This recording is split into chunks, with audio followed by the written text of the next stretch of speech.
Welcome my tarot friends to another review video, and today I have something really excited to share with you, and it is the tarot of the Woodland Wardens. I am so grateful and so excited that the publisher called Amber Lotus, who is publishing this deck, sent this deck to me for review. Thank you so much. I really appreciate it. I've been eyeing this deck for ages, since it first popped up on my Amazon. And yeah, I am in awe because I've been using this deck for the last 2 weeks since I got it, basically every day. And it is such a seamless reader, so beautiful, so gentle, and it holds a lot of knowledge about the animals and also obviously tarot. And it's just a perfect mix. If I had to describe this deck with other decks, I would say this is a deck that resembles the Brady Tarot because it has knowledge about the animals. Every animal is placed on each card with a purpose, with a specific reason, and that reason is always about the behavior of the animal or the animal stories from different myths and legends. So it's really cool. I'll give you some examples as we go through the cards. And then it also reminds me of the Northern Animal Tarot because, as you can see here, the animals are wearing human clothing and they're holding things that are of human making. And then it also reminds me a little bit of the Oak, Ash and Thorn because of this autumn type of vibe. But I think Jessica Rose's work generally has that kind of folly, autumny vibe to me personally. I will also share with you her other two decks that I have here, which is the Woodland Wardens Oracle and the Good Fortune Tarot that she also painted. I'll do that at the end. So let's just start, shall we? So it comes in this 2-piece box that is very beautiful. I love it. I keep my deck inside because the box is just gorgeous. The guidebook I'll share with you in a moment. It comes with a cardboardy insert that I took out because the cards did not fit in it completely. So I put it in this bag instead. And these are the beautiful cards. Now let's put them aside. I just want to show you the guidebook really quickly because it is so beautiful. So let's see. So we have the contents, which is great. Introduction, where she talks about how she created this deck and why she created this deck. How to use the cards in the guidebook. Themes and symbols. So we have some symbols that she explains that appear in a lot of the cards, like ivy and roses and moon and moonflowers. We have some suggested spreads. Daily draw, the 3-card spread. The Wheel of the Year spread, which is very useful, and the Celtic Cross spread. I love using Celtic Cross so much. And then we go into the cards. And for every card, let's go to a different one because we always look at the full, don't we? So for every card, you have the whole picture. It is black and white, which I don't mind. And then we have an explanation which animal we are seeing. Jessica explains what is happening on the card. And then she talks about the animal. So for example, named of their resemblance to an order of friars by Portuguese explorers in the 15th century, Apunchin monkeys are intelligent primates and are known for their human-like characteristics. These creatures have a complex social structures, use tools, and may even recognize their own reflection. The card of justice is one of fairness, intellect, and balance. She can tip her scales to correct an imbalance or fire her arrow for swift punishment. Above all, she values honesty and rational thought above emotion. And then you have the explanation of the upright meaning, reversed meaning, and then what I really like is you have 2 questions at the bottom of each card. So for example here, how have my actions affected others, positively or negatively? And how can I better achieve balance in my daily life? Which is lovely. I love that. So it's just so good. I love it so much. I will read you more about certain animals from the guidebook as we go through because, yeah, it's just fun. It's so fun. Like, I love using this guidebook so much. Like, it makes me curious about the animals as I work with it because it is just so beautiful and I don't know, it just makes me curious. It's really nice. So here we have our Fool, which is a dog. And I love that we have our pouch here with red and white rose, which I find very peculiar because to me that speaks of that this Fool is very passionate about their ventures, but also that perhaps they have some experience already. White roses are representative of innocence and a fresh start, etc. Red roses, on the other hand, are the opposite, right? So I love that. And he's holding the red rose here as well. I say he. I'm going to say he or she, however I feel in the moment. So please forgive me. Obviously, animals can be any gender. And that's another thing that I really like about this deck. Anyone can see themselves or imagine themselves as these characters in this deck. So that's amazing. I love that we have some mountains in the background because it tells you that this journey might have challenges as well. It's not all rainbows and pink clouds. I don't know. So yes, it's beautiful. I love that the dog is white, right? Because like we said before, purity, innocence, optimism with the sun, clear blue sky with all the possibilities that lie ahead of us. So yeah, it's beautiful. Also, yes, these backs are gorgeous. I love the color. It's like I would say mix of dark brown and purple. It's very soothing. That's what I'm going to say. This is my favorite card, probably, of the deck. Jessica decided to choose a raccoon, just like we see in the Northern Animal Tarot. And I think a raccoon for the Magician is a brilliant idea because they're so crafty and intelligent and they can use their hands like humans, etc. What I like here is that the raccoon, yes, he has all the things available to create, right, to manifest whatever they want, but do you see what they're doing? They're looking at the flowers, like they're trying to smell the flower. So you can read this in many ways.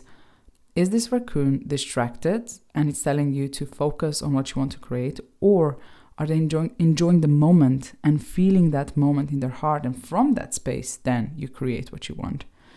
This deck might appear, I'm going to say, simplistic if you just look at it quickly, but actually everything is done quite on purpose. It is very smart. It is very clever, I'm going to say. It is a very, very clever deck. So, yeah.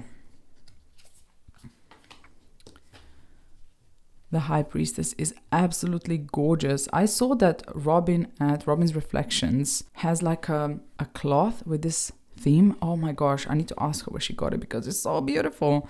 And it makes so much sense that the owl is going to be our High Priestess because owls can see in the dark, of course. I love that we have pomegranates at the back, and also usually we see palm trees on the veil, right? Here we don't. We see something else, and I'm going to read you because it is explained why we see these plants here. I love that we have a scroll, that she's sitting on a moon. It's just beautiful. We have black and white pillar, right? And we have water. We have all the symbology, and she feels so wise and full of knowledge. And if you look closely, we have the cross here, which represents dualities, right, coming together. Behind the owl hangs a tapestry of pomegranates and hops, strung between trees of light and darkness. Pomegranates are symbols of femininity and abundance, while hops are known for their industrious climbing. You may wonder what lies beyond the veil. You will need both tenacity and intuition, hops and pomegranates, to follow the owl's moonlight guidance. Isn't that great? So great. Okay, the Empress. I love that we have the hair here because they represent fertility.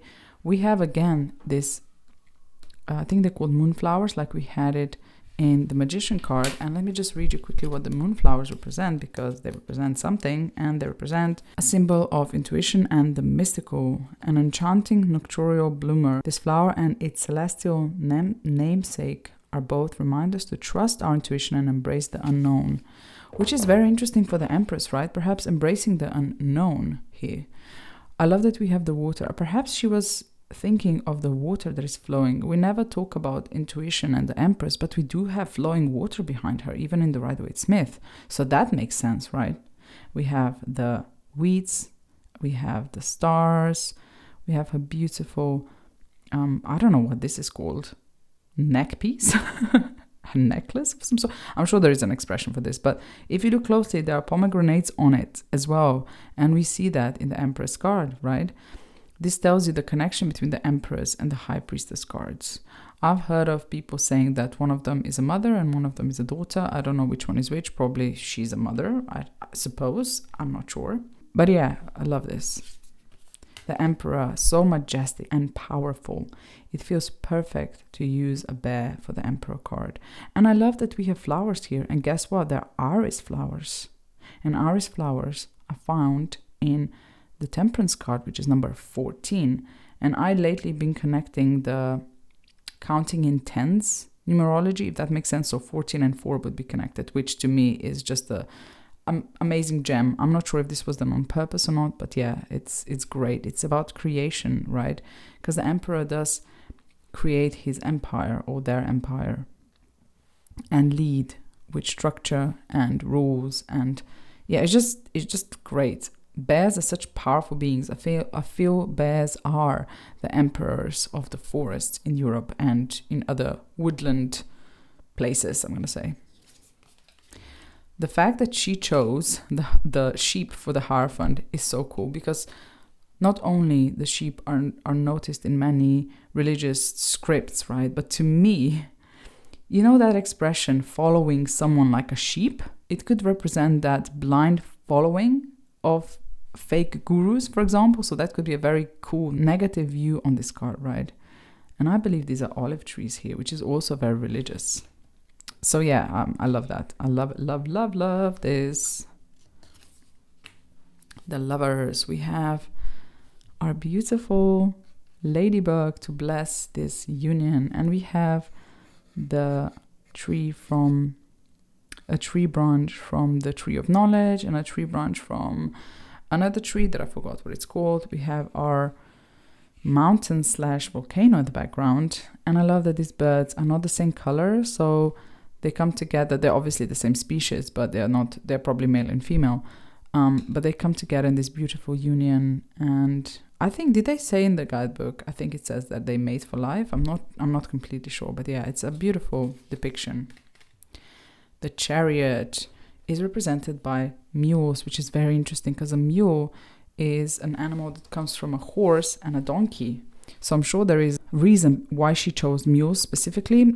I know that they're very stubborn, so that makes sense for the chariot as well, because obviously you need to be stubborn to get where you want to get, right? And if you look closely, we see Aries signs on here, which is interesting because this card is connected to Cancer generally, but perhaps she attributes different astrological associations to the cards, which is fair. Personally, I want to one day create my deck and I want to give them different zodiac associations to certain cards, not all, but certain, because to me, knowing the zodiac signs characters or characteristics, some cards just don't make sense to me. So anyway, where was I? Yes, mules. And I like that we have one dark and one lighter. We have the stars, connection to the divine. And they actually are not moving, right? They are standing, which is really interesting because I read the chariot as a actually movement within ourselves and not necessarily on the outside, which is really cool. The strength card is so beautiful. Look at the details on these roses and how the mouse is controlling the lion, right? And look at her little infinity symbol on above her head. There's so much detail and I love it. And I love the colors in the sky. Oh, it's just so gorgeous. And I know I'm going to say it's beautiful and gorgeous a lot because it is. But there is so much more to this deck than just beauty. The Hermit is a skunk. And I think it says that they are very solitary. Is it called solitary?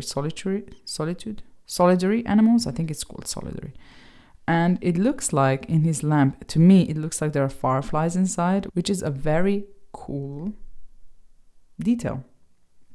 Let me read to you why she chose the skunk, because there is a reason. Hermits live their lives in seclusion apart from society, much like adult skunks, which are solitary creatures and have the unique ability to repel predators by spraying a foul-smelling secretion when their tail is raised.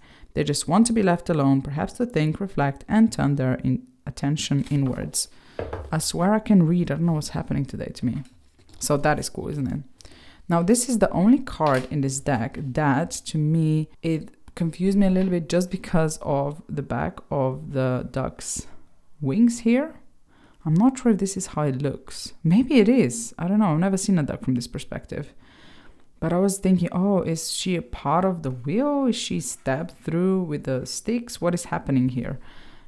But yeah, let me read you what it says about the duck and why she chose the duck, because there is a meaning behind it, a male duck as well. In this card, a duck soars above the horizon with a golden ribbon twinkling around him. Ducks can symbolize transformation, as we see in the tale of The Ugly Duckling by Hans Christian Andersen. In the story, a duckling is relentlessly teased by his siblings for his unusual appearance. The duckling is eventually welcomed into a flock of kindly swans, and as time passes, he discovers that he isn't a duck after all. He has grown into a beautiful swan. Ducks are also associated with good luck, as the phrase lucky duck suggests. The duck in the Wheel of Fortune card bears a glimmering ribbon, the color of gold and riches, but the ribbon is loosely twisted around him. There's nothing to stop his good fortune from slipping away at any given moment. See? There's so much depth in this deck. It's beautiful. Oh my goodness. We talked about justice before. I love it. She feels very like smart. That's what I'm gonna say. She just feels smart, which is really cool for justice. And we have iris flowers again here, but the purple ones this time. And purple is a color of higher chakras, right? Of wisdom, and also riches, which is also interesting. Yeah. Oh my gosh, there's so much depth we could go into this. Like, riches, right? So justice, if you look from the outside perspective, life isn't just, and a lot of the time it has to do with elites, right? Let's be honest, and people who are controlling this world. So yeah, the Hanged Warden. I love that she changed it to Hanged Warden so much, because these are wardens, right? I love that it is a possum that is hanging down. The way she writes it in the guidebook is really cool. I'm gonna read it to you. Possums have the ability to play possum, remaining quiet and pretending to be dead when danger approaches. This instinctual response allows them to avoid predators. The Hanged Warden reminds us to change our point of view. While the world may be topsy-turvy, seeking out a new perspective can broaden our horizons and protect us from approaching danger. How cool! And I love how dark it is, because the Hanged Man or the Hanged Warden, it is not a pleasant card. Like, it is a place where you don't feel secure, where you feel things are changing and you are feeling a bit lost, like you lost footing on the ground, right? Which makes a lot of sense. So it is an uncomfortable situation where you just have to loosen up and allow and trust that it is happening for your highest good, I suppose, for your personal growth. This is the card that a lot of people on YouTube were uncomfortable about, I'm gonna say, which I understand, because it is a skeleton with a head. It is not a fox. It is, I think, coyote, or it's not coyote, something else. It is jackal. Yeah, it's a jackal skeleton, let's say. I felt the same way when I first saw it, but then I just got used to it. It makes sense. I don't know. She probably did this on purpose so we would recognize which animal it is. And I love that we have the symbology from, the Rider-Waite-Smith there. It's really smart. This scene here is a little bit sad, but, death or transformation is not easy. So, yeah, it makes sense. And I love that we have a sunrise, a new dawn after the darkness, after things are gone. So after we close one door, another door opens, right? So I love that. Temperance is very, very beautiful. And again, we have this iris flowers here. Iris is a goddess of rainbow, by the way. So it is absolutely beautiful. I love how she's pouring. These are little flowers. I believe that these are, when you have big flowers, like, oh my God, I don't want to say sunflower because no. Okay, if you look at the daisy flower under the microscope, the yellow parts are also tiny flowers. So if you took those out and look at under the microscope, it is going to look like this one. So I recognize this because I am a nerd for anything nature. But I know some people are like, oh, these are flowers? I don't get it. So yeah, just saying, just putting that out there for people who are like questioning how are these flowers. Anyhow, a beautiful temperance card. Oh, I love this devil. Yeah, I just love this devil. It's just so powerful. It's powerful. I love it. I love the Scorpions, sorry. They're holding the typical symbology here, the grape and the fire, which is really cool. I love that we have a bat here. And the bat is balancing a pentacle on top of the head as well, which is really cool. Is it turned around? Yeah, just a little scary looking card, isn't it? I think it talks about the story of how Scorpion asked another animal to take them over the water, and the animal said, no, I'm not going to do that because you're going to sting me. And the Scorpion was like, no, I'm not going to sting you. And then at the end it did sting them because that's in their nature. So that is a really cool interpretation of this card. The Tower, very typical looking with the tree and the thunder, but I love that we have vultures here, because vultures are the ones who are actually really important in nature. They feed on the decaying animals and stuff, and so they help with the transformation. These birds feast on carrion, the decaying flesh of animals. It may seem as though they are taking advantage of a loss, but they are also cleaning up the environment for others and preventing the spread of disease by consuming rotting corpses. For some, a calamitous storm brings a feast. For others, it signals a fall from grace. The Tower is a card of upheaval and often viewed as the most negative outcome in tarot. Chaos and calamity reign supreme, but this is sometimes how the universe corrects course and attempts to reinstall balance. Love this. The Star card was one that was advertised, and I find it really cool that she used ibis or ibis. I'm not sure how to pronounce it in English. Beautiful, beautiful. The Moon card, we don't have a wolf and a dog. We have two species of foxes. So we have a red fox, which is it's more powerful, I'm going to say, or more, energetic, more fiery, really. And then an Arctic fox, which is a bit more calm and a bit more tamed, which is really cool, isn't it? I love it. And we have the two towers. It is a beautiful moon. I love that we have not a full moon and not an eclipse, but we have a gibbous moon. So this can give an extra meaning on the top of the card. And here we have the sun. I love it. We don't have any naked babies, right? We just have a white, beautiful stag who is obviously in the whole power. And again, we have this red feather, which we see in the Fool, in the Death card, and in the Sun card. And the sunflowers. And I love that we have that barrier, that wall as well, which is really nice to see. 19. Oh my God, look at that. 1, 2, 3, 4, 5, 6, 7, 8, 9, 10 sunflowers. And 19 is 9 plus 1 is 10. That is really sweet what she did there. I'm not sure if it was on purpose, but it looks like it. Judgment card. We have the, I think, casadas. I don't know what they're called. In my country, they're called scorjati, and they sleep under the ground for, I think, over 10 years, which is something crazy. Like, what? So they are transforming and being called to finally rise up and live their lives as they're supposed to, which is beautiful for the Judgment card. I also love that we have this beautiful butterfly here instead of the angel, which is again a being of transformation. So, I mean, really great. And I love that we have the dragonfly here for the world. Why? Because the dragonfly is a being of a very extreme transformation. Why? Because they live their first part of life in water. So it's not just they completely transform, but they live in water and then they come out and they live above water, right? So that is beautiful that she used that as the world card. I love it. It's beautiful as well to look at. I love these dragonflies, the blue ones. They are so gorgeous. And we have all the symbology here. It's just great. I love it, like a portal. They came out from water into a new world, right? Completely new world. So that's great. So these were the majors. Now we're going to go through the deck numerologically. So firstly, going to look at aces. So we have our beautiful aces. I love the aces in this deck. I love that we have fireflies for the Ace of Wands. That's beautiful. One thing though, have you noticed that there are no fireflies around lately? Or maybe it's just in the UK, I'm not sure. But when I was a kid, there was loads of fireflies every summer. And this year I have not seen one. The Ace of Cups is a jellyfish, which is really interesting. Let me read you what it says for the Ace of Cups. The ocean represents endless possibilities, and under the sea, this cup is already full. How cool! I like it.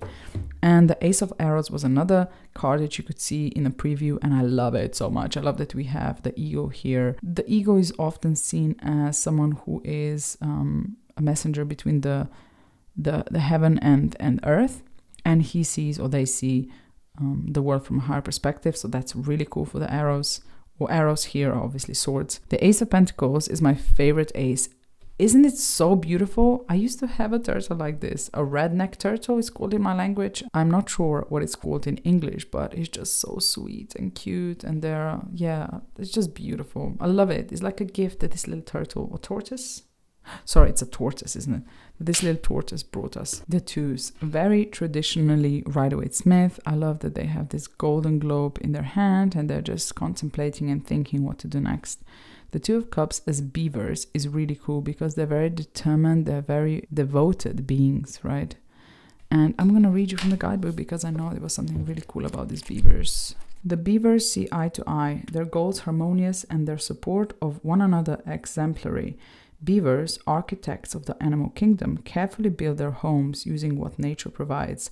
By working together, they can reroute rivers, fill ponds, and encourage biodiversity. How cool is that? Do you see? It's so sweet. I love it. And we have the mole for the Two of Arrows, which is also very appropriate. And I love that we have like the moodiness of the card, the darkness, because the Two of Swords is not a pleasant card, let's be honest, right? It is, you are stuck, you are feeling confused, and you need to make a decision. And yeah, you need to go within into that dark place to really contemplate and decide which direction you want to go into. And I love that we have the moon here as well, like in the Rider-Waite-Smith deck. And the Two of Pentacles, a snake, is so cool because it's continuous change. Change is associated with a snake. So how perfect is that? Love it. The threes, Three of Wands as this boar. I think it's a boar. Let me read you what it says. The boar is a formidable beast, confident, strong, and courageous. In Norse mythology, the boar Gullinbursti is the companion of Freyr, the god of prosperity and fertility. Gullinbursti's golden coat lights the way in the darkness for Freyr, and the boar's strength is unmatched by any beast. The boar watches from a distance as his ships begin their journey upon a golden coast, carrying the weight of his goals and aspirations, as well as his hope that the day may soon return with the fruits of his labor. Fortune favors the bold, and boars are the embodiment of the boldness. How cool is that? I love it. I never thought about Three of Wands as being bold. And yes, of course you have to be bold. You have to be brave. You have to be courageous to do the plans that you want to do, right? The Three of Cups as eels, I really like it because they're so flowy, and to me Three of Cups is the flow of the emotions within around people who you trust, right? A flow of emotions, the positive emotions or the negative emotions if you're feeling sad, so yeah, that's cool. Three of Arrows as the swans is beautiful. In the guidebook it talks about that before the swan dies it sings a song, something like that. And that's very poetic and beautiful. Yeah, I think swans made for life as well. So it's just, yeah, there's lots of depth with swans, but I'm going to read you. I know I'm reading a lot, but it's just so cool. The phrase swan song refers to a final performance of effort, often given just before death or retirement. It comes from an ancient Greek belief that swans are mute for most of their lives, but sing a beautiful song just before they die. In folklore and art, swans themselves symbolize transformation, which is perfect for the Three of Arrows because it is about transformation of our mind, right? From painful experiences, we learn and transform our mind into something higher. So we see certain things differently and we learn, right? So that's perfect. And then the Three of Pentacles as bees also makes sense. I also love the fact that we have three different bees. My family in my country are beekeepers, so I know a little bit about bees. So we have the mother bee, or what is it called here? Is it called the mother bee? The main female bee that births other bees. We have a worker bee, and then we have a male bee who mates with the mother bee to create more bees. So they're all working together. They all have a purpose in their system. So that is so cool. Okay, the fours. Four of Wands, beautiful. We have cranes. They have a lot of spiritual energy about them, to me anyway. These graceful and magnificent birds made for life, their bond unbreakable and their love everlasting. So this is a mate dance, right? Often we see a wedding of some sort happening in the Four of Wands, which is really great. Four of Cups, we have this fish that is bringing this cup down. Three are already on the bottom and then another one is floating down. I love the feel of this card because it feels very melancholic and it feels like things are moving very slowly. Imagine these sinking cups, right? They're moving slowly, and that's how it feels with the Four of Cups, for me anyway. to me anyways. Like things are not progressing, they're not moving. You're kind of stuck in that, I don't know, self-pity feeling perhaps, or not being pleased with what you have, but also not being willing to look out of it, you know? Yeah, so I love it. It's a mood. This card is a mood. Four of Arrows is really sweet. I love it how the porcupine is just lying on this beautiful bed made of leaves, and it's very autumny, which is also cool because the leaves have fallen down and now it's going to take time for them to disintegrate and then fertilize the earth, which is another meaning here.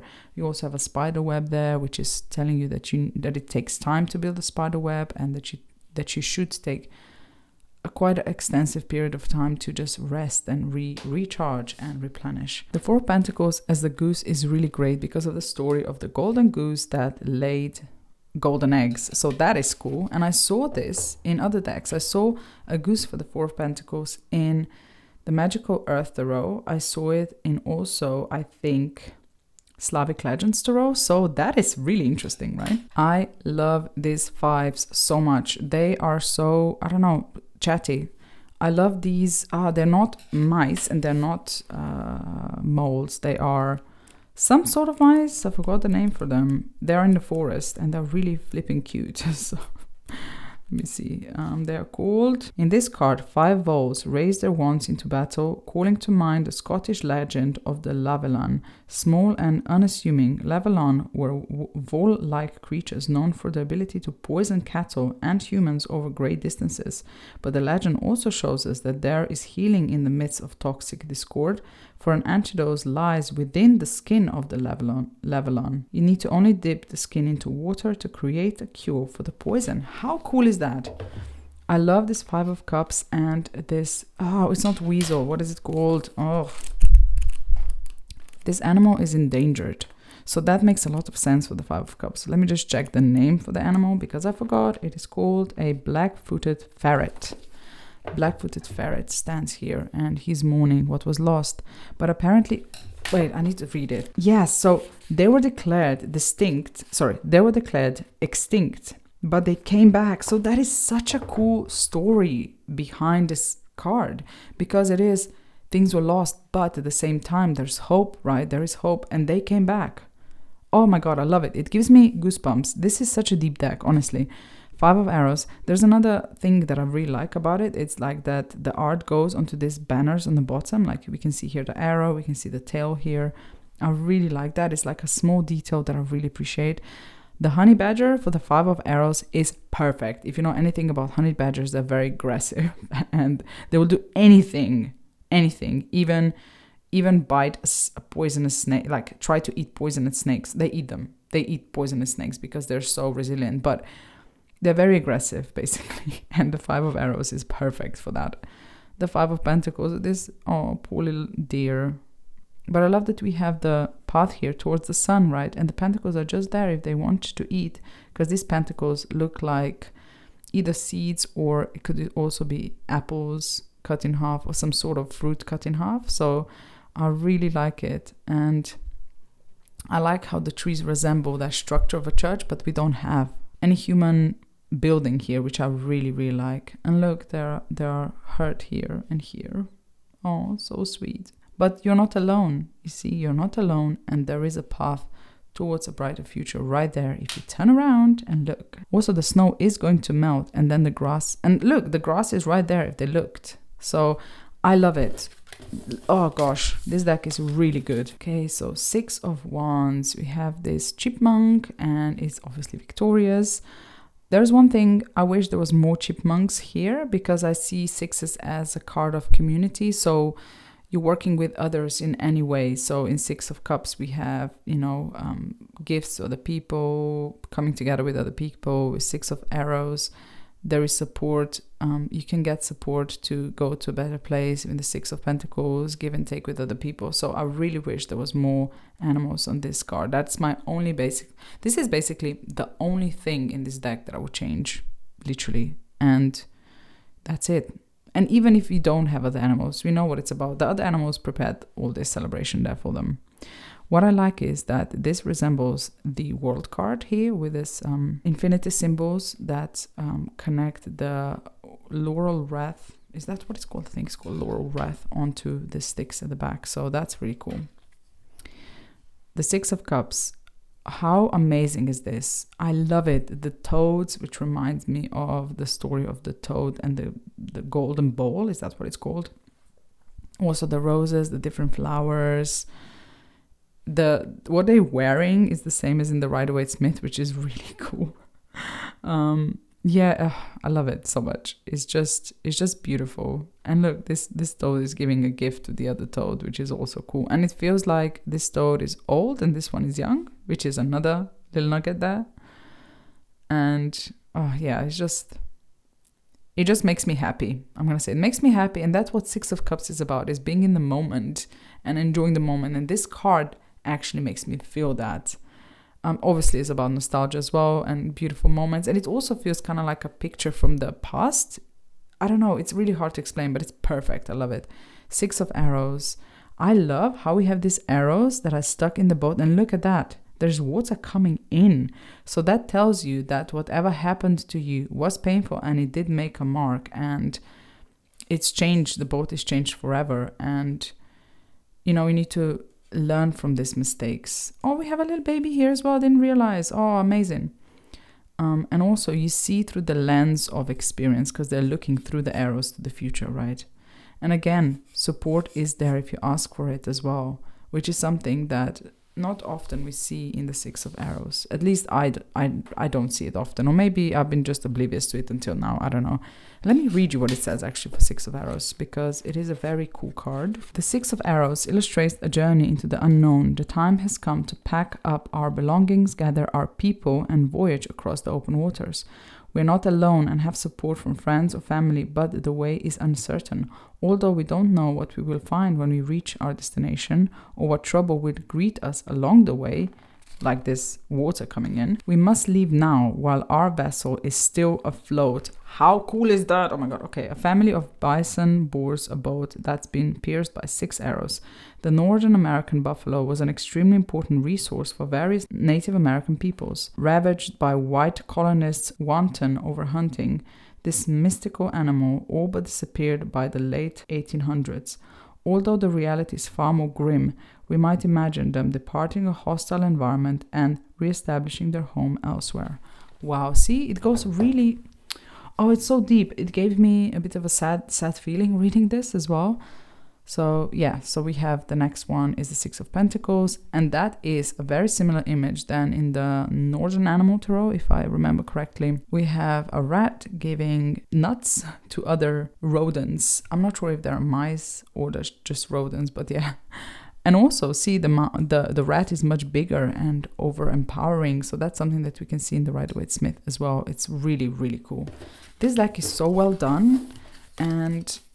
yeah, I don't know. I feel like people have not been taking it seriously. At least that's the feeling I get, and you should, because it is actually really deep. And there are like these stories and myths and history lessons in it, and knowledge about the animals that you can learn and about the plants. So, yeah, lovely. Okay, Seven of Wands. I love that we have this horned beetle. I forgot what it's called, but yeah, I love it because they are quite endangered actually, at least in my country. So for Seven of Wands, this is amazing. I love it. Seven of Cups as praying mantis. How cool is that? Oh, I love it. There is a really good explanation in the book, and I'm going to read it to you because it's just so cool. So here, a praying mantis considers 7 cups filled with vastly different opportunities and outcomes. Some are based in realities, and others are as insubstantial as the clouds they rest upon. The ancient Greeks saw the praying mantis as an oracle, believing it could predict the future. Perhaps this was initially due to how it holds its forelegs in a prey-like pose.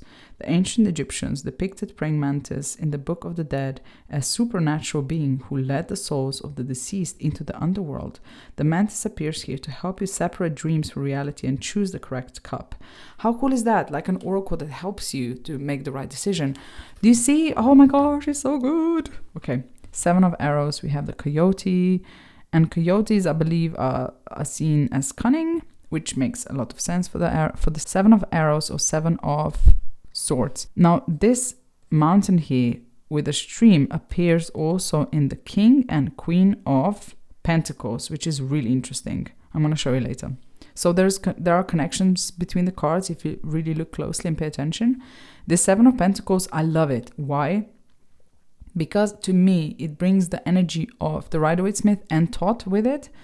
Why Thoth? Because the background is so dark, and in the Thoth, Seven of Pentacles is a really dark card. It's called Failure.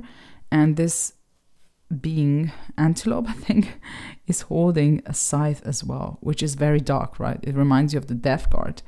So, you know, cutting things that are not working anymore, and their expression is actually not very happy, is it? So I love that, actually. Eight of Wands as a rooster is amazing because they are the first one to wake up and start, you know, vocalizing their truth. And Eight of Wands is also seen, or at least in the Magical Earth Tarot, it talks about how the Eight of Wands is also vocalizing your truth. And this makes perfect sense for this card for me here. Then we have Eight of Cups. I love it, how the frog is walking away. And yeah, it's the mood.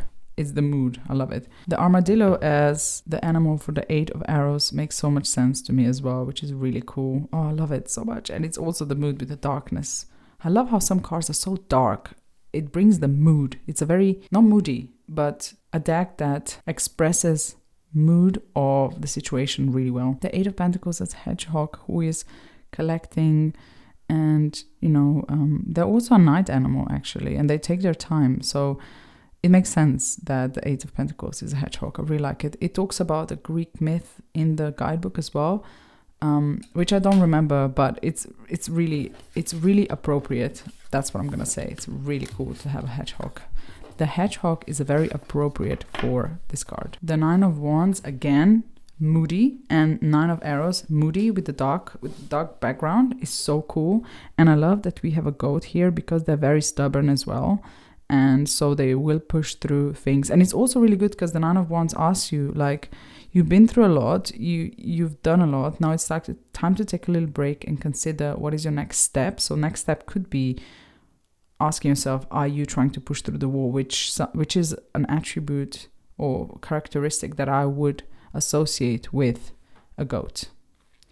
Nine of Cups as, it's not an alligator, it is something else, but it looks like an alligator. This is one of my favorite cards of the deck as well. It's so beautiful. I'm going to read you what it says because it was really fun to read. Often called the wish card, the Nine of Cups represents dreams realized and wishes fulfilled. Happiness and confidence are achieved after much labor.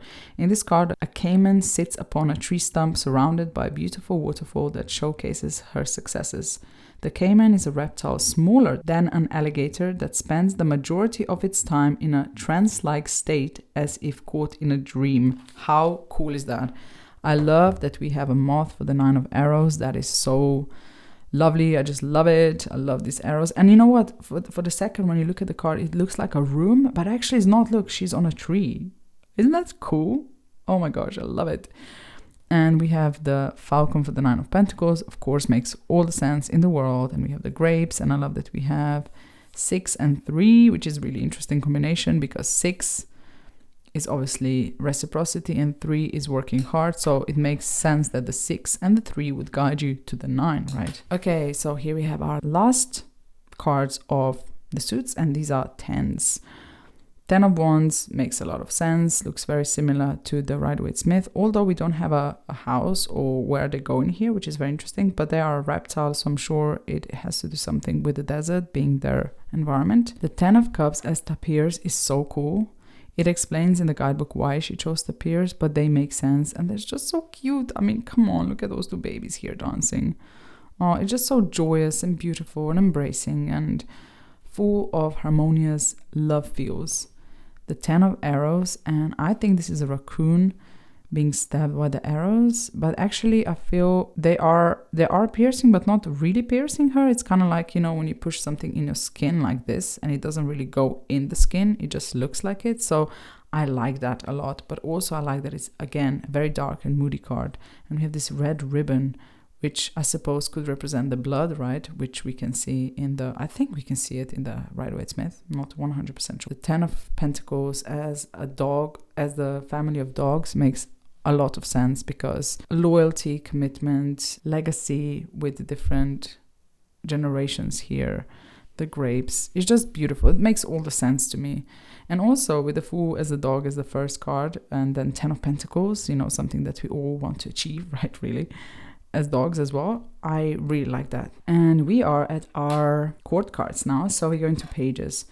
Page of Wands looks very traditional, like, you know, in the Rider-Waite-Smith. We have a wonderful Martin looking very inspired and ready to go onto the journey of spiritual exploration, I suppose, or following their dreams. They are appreciating and looking at their wand with wonder and excitement. Page of Cups is probably one of my favorite cards in the deck as well. I really, really like it. He just looks so happy and, I don't know, like excited, and like his imagination is being blown away by the fish being in this cup. And I like the moodiness of the background with the storm. If you are a person who likes storms, you know that feeling before the storm comes in that makes you really not just excited but I don't know, it just makes you very open. Like there's a feeling in your chest that you feel before the storm comes in. And I can't put my words to it, but I would associate it with the Page of Cups 100%. I love it. Page of Arrows as a wolf. I think it's a she-wolf as well, which is really cool because wolves are very smart. So to me, it makes sense that Jessica chose it for this card. And then the Page of Pentacles as a spider. Yes, really cool. Let me read you what it says for the Page of Pentacles. A spider sits in a glistening web, pentacle at hand, industrious and focused. She has built a beautifully intricate net in which to catch her prey. While spiders are born with an innate ability to spin a web, they, like all pages in Tarot, must perfect their craft over time. This spider's web may not last, but her grasp of the pentacle suggests she will adapt with ease, traveling to a new location and trying again if she needs to, which makes a lot of sense for the Page of Pentacles, doesn't it? Like trying again and working hard, getting your hands dirty, trying different approaches, etc. So yeah, that's really cool for the Page of Pentacles, because naturally I would put maybe a spider for a Knight of Pentacles or for 8 of Pentacles or something like that, but actually it makes a lot of sense for the page. I love this Knights. Oh, this card just makes me so happy. We have Oxidotl. Oh my god, what is it called? We have Axolotl for the Knight of Wands, which is really cool because it is, yes, it is a water creature, but it resembles a dragon, right? So dragons we associate with fire, so that makes a lot of sense. How cool is that? Knight of Cups as this deer here. Oh my gosh, I love the description of Knight of Cups, so I'm gonna read you from the guidebook because I remember I was like, oh, this is so cool. So yes, I'm gonna read you. I know I've been reading a lot, but this guidebook is just so great, so why not? The Knight of Cups holds out his cup to you, inviting you to manifest your ideas and share them with the world. Our knight is a reindeer, most noted for pulling Santa's sleigh at Christmas time. Knights are cards of action, but unlike the Knight of Wands and the Knight of Arrows, our Knight of Cups does not charge into battle. Instead, he chooses to be calm and open. Although he has the means for quick action if necessary, as adult reindeers can run up to 50 miles per hour. He wears the wings of Hermes on his helm and hooves, invoking the ancient Greek messenger god who could travel with ease between the worlds of mortals and the divine realm of the gods. Like Hermes, he brings us a message, and like Santa's bundle, the message is also a gift. And this is a new way. I never thought about the Knight of Cups. I always thought about the Knight of Cups as a someone who idolizes things, someone who is very dreamy, who is very expressive with their emotions in a very creative way. But this is a really cool take on the Knight of Cups, and it really opened up my mind to different interpretations in Tarot, and yeah, it just blew my mind away. I love it. Then we have the Knight of Arrows here, which makes a lot of sense for the crow, 100%. This is such a cool card. I love it. And the Knight of Pentacles as a snail. Come on, it makes so much sense. It is so cute. Okay, we are at our Queens and Kings. And I'm going to put them together just because I like seeing pairs. I put them together so they kind of create a picture, as you can see here. This could be a continuation. This could be a continuation. This definitely looks like... No, actually, it's not. It's the same... What is it called? It's the same scene, which is really cool. They're sitting on the same... No, they're not sitting on the same one. Because this is on the right side and this is on the left side. So these two are in the same space, and these two are not in the same space, which is actually really interesting. So I love the Queen of Wands and King of Wands. You both have black animals, which is black and yellow animals.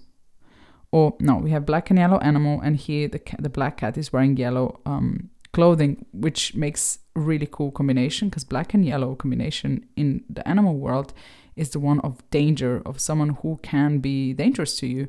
And if we think about the fire can be very dangerous if you don't treat it with respect and being smart about how you use it, right? So that makes so much sense for the King and Queen of Wands to have that color combination. I love it so much. The fact that we have a salamander is amazing, because we know that the suit of fire is all about salamanders and transformation through the fire. And I love salamanders, but also, did you know that salamanders have a poisonous skin, right? So if you hold their skin, it can give you a reaction. So that is really cool and brings a deeper meaning to the King of Wands. I love the Queen of Wands so much as a black cat, so much, because yeah, I love black cats. There's something magical about them. And I see the Queen of Wands as someone who is very magical, who is witchy, who can create magic if they want to. They're very, everyone looks at them and adores them, and they're just very influential, and just, yeah, this magical, energetic being that everyone notices, you know. And I also always check the Queen of Wands cards, because in Tarot world, the Queen of Wands is my card, if that makes sense. So I love it. I love this one so much. I love the King of Wands symbolically. I'm going to read you what it says, because I have not read this one yet, actually. This is one of the rare cards that I haven't read yet. The King of Wands is a salamander, a creature said to have been birthed from flames. Aristotle wrote of a salamander's mastery over fire, and Pliny the Elder even claimed the creature could extinguish a blaze. The salamander is no stranger to Tarot, originally appearing on the throne of the King of Wands in the Rider-Waite-Smith deck. Kings appear when leadership is trusted upon us, and the King of Wands is noted for his charisma, intelligence, and enthusiasm. He looks out upon his kingdom with furrowed brow, preparing to make the tough decisions. So cool. Okay, the King of Cups and Queen of Cups. The King of Cups is the otter, which makes a lot of sense, because we know that otters are in water and they are very playful, and which the King of Cups actually, to me, is someone who is very approachable, someone who gives you that space to express yourself. I see the King of Cups personally as the Cancer, and I see the Queen of Cups as Scorpio personally. So to me, it makes a lot of sense that this is an otter. We have a badger here, which is very interesting for the Queen of Cups, and I'm going to read it because I haven't read this one yet either. The embodiment of compassion and kindness, the Queen of Cups rules her seaside kingdom with warmth and benevolence. She presides over both the ocean and the land, uniting to dispose water, blah, blah. Our queen is a badger, which may appear at first glance to be fluffy and sweet. It would be a mistake to underestimate this warden.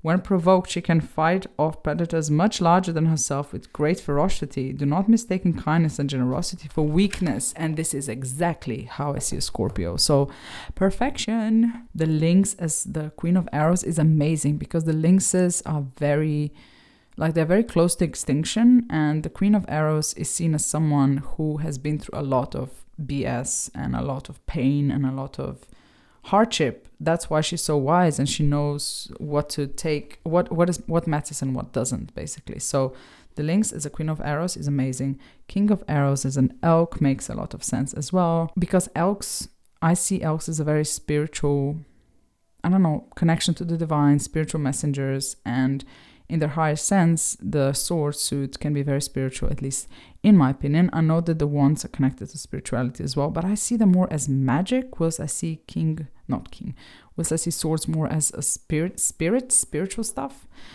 I don't know if I'm making any sense. Anyways, we have beautiful butterflies, transformation. I'm going to read you from the guidebook what it says for King of Arrows. A large and powerful elk. Oh, it's not a deer, it's an elk, sorry. Sits upon a throne. As the King of Arrows, he rules with strength, intelligence, and confidence. Colossal creatures. Elk can cover great distances and navigate difficult terrains with ease. The King of Arrows, like the Queen of Arrows, is known for his perceptiveness and discernment. His throne also features butterflies, symbols of metamorphosis, along with crescent moons, symbols of intuition. Wonderful. And then we have our King and Queen of Pentacles. I love the Queen of Pentacles as the red scroll. Red scrolls are very rare in the UK because the grey scrolls pushed them out basically. So it's lovely to see the red scroll. And red scroll are very resourceful, and that's something that the Queen of Pentacles definitely is. And she prepares for the winter, right? They put their nuts into the earth, and not just for themselves but for other squirrels to find as well. So that's perfect for the Queen of Pentacles. And then we have the King of Pentacles as a ram, which also makes a lot of sense. Let's see what it says for the King of Pentacles in the guidebook. A ram embodies the King of Pentacles, his throne surrounded in ivy, a symbol of his attachment and duty to his realm. Our king rules with strength and self-assurance. Rams are known for their determination, confidence, and virility. The ancient Phoenician fertility god Baal Hamon was often depicted with curling ram horns. Trusted by his subjects, our king's authority derives from his many years of experience. His land is productive and plentiful, and he is devoted to the creatures who inhabit it. So that is really cool. So yes, oh my gosh, this was our Tarot of the Woodland Wardens. It is absolutely beautiful. Let me show you how it shuffles, and then I'm just going to show it with the other two decks. Overhand, as you can see, shuffles really, really nicely. These cards are a little bit bigger than the typical tarot card. I'm going to show you the size compared to the Llewellyn in a second. So like that. Now, I can't properly riffle shuffle this. I actually bended two cards when I tried to riffle shuffle it. You can riffle shuffle it in like smaller sections. I'm going to show you how it riffle shuffles that way. So half of the deck goes like this, which is fine. So you can do that if you want to really riffle shuffle it. You just have to separate it in two parts, which is funny, two parts. But I don't mind it because it shuffles really, really nicely overhand. It doesn't stick together. It's really nice. And let me just show you how it looks like with the other two decks. So this is the Good Fortune Tarot by Barbara Moore and Jessica Rue. And this one is the Woodland Wardens. Yeah, as you can see, they're very harmonious together. Now, I was saying that I'm going to just tell you how my relationship with the Woodland Wardens Oracle has been. I really enjoy the... Oh, look, this is our Temperance card. Ooh. 11 here, the anticipation. See, this is something... Anticipation. Waiting for the right moment, which is something that you could relate to Temperance, actually. Let's be honest. So, why I'm struggling a little bit with this deck is because we have animals and plants and their messages. And of course, you can see the positive and negative in both. So then you have 4 different combinations you can see these cards as. And sometimes with the guidebook, it just doesn't feel right. So I've been using these, sometimes just using the... Oh, look at that. That's the same creature as in... Oh my gosh, I just realized. So these two could really work together very well. So this is the same creature as in the 9 of Cups. And we have dreams here. Which, you know, she was talking about the guidebook, how they look like they're in a dream state. That makes sense. So anyway, I think if you know about the plant and the animal, then you can make your own meaning and it makes a lot of sense. But if you don't, I mean, the guidebook is good. You can go with that. But I use them sometimes using the keyword and sometimes using my personal knowledge of the animal, because animals' messages could be perceived through myths and stories or through their natural attributes as their, you know, characteristics as animals. So sometimes the myth about the animal here doesn't go with what I personally know about the animal. Does that make sense? In tarot, it is more aligned because we have already the meaning behind the card, so the animal then fits into it. But with the oracle, because it's more open, sometimes it doesn't align with what I know about the animal. And that is my biggest issue, I think. Anyhow, these 3 go together really beautifully. I am loving either these 2 or these 2 together, actually. And I love using multiple tarot decks together. Oh, look at that. Ooh. Oh my goodness, this is so cool. Okay. Yeah, so this is beautiful. So yes, This was Tarot of the Woodland Wardens. I hope that you enjoyed my long ass review. I just can't help myself but make very long reviews because I only review decks that I love, so makes sense. I will link in the description box below all the websites that you can buy this deck from. It is a mass market deck, so you will be able to get it at your local esoteric shops, I suppose, or bookstores. I hope that you have a wonderful day, night, morning, whenever you are on this beautiful planet, and I will see you again soon. Bye bye.